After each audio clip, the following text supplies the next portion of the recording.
Once an engine attached to a train was afraid of a few drops of rain. It went into a tunnel and squeaked through its funnel and wouldn't come out again.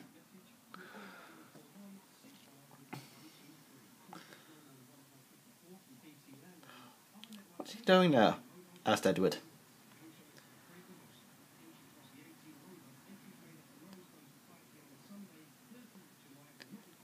Anyway, the engine's name is Henry, whose driver and fireman argued with him to come on out. But he wouldn't move at all. "The rain will spoil my lovely green paint and red stripes," he said. The guard blew his whistle until he had no more oxygen and waved his flags to his arms ached. But still, Henry stayed in the tunnel and blew steam at him. "I'm not going to spoil my lovely green paint and red stripes for you." Then along came Sir Topham Hatt, the man in charge of all the engines on Sodor. They call him the Fat Controller.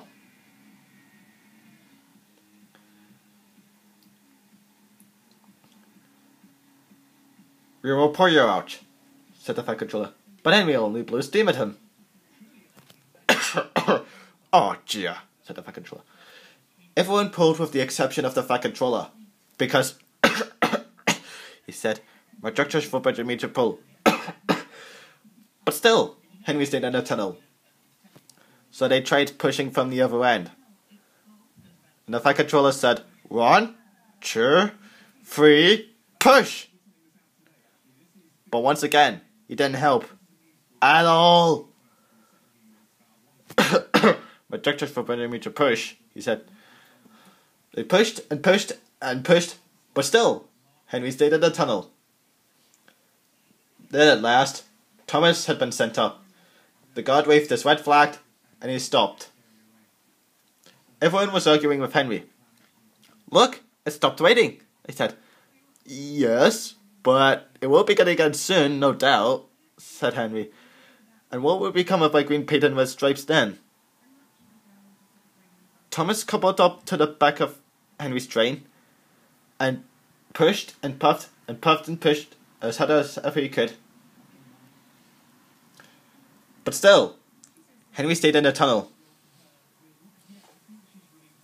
"Come on, Henry," said Thomas.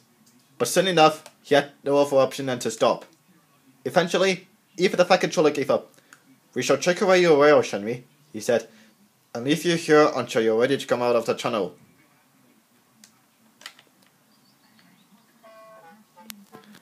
They took off the old rails and built a wall in front of him so that Henry couldn't get out of the tunnel anymore.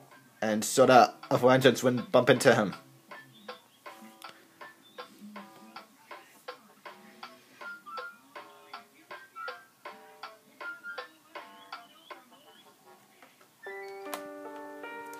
Now, all Henry had to do was watch trains come in and go out of the double-track tunnel from the other side.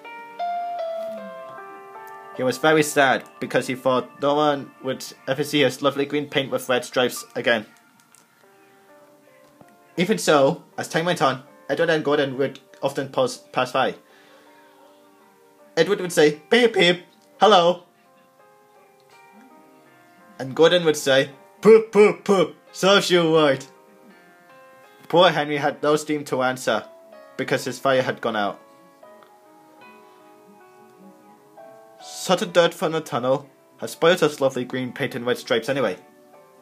How long do you think Henry should stay in the tunnel before he decides to overcome his fear of the rain and decide to journey out again?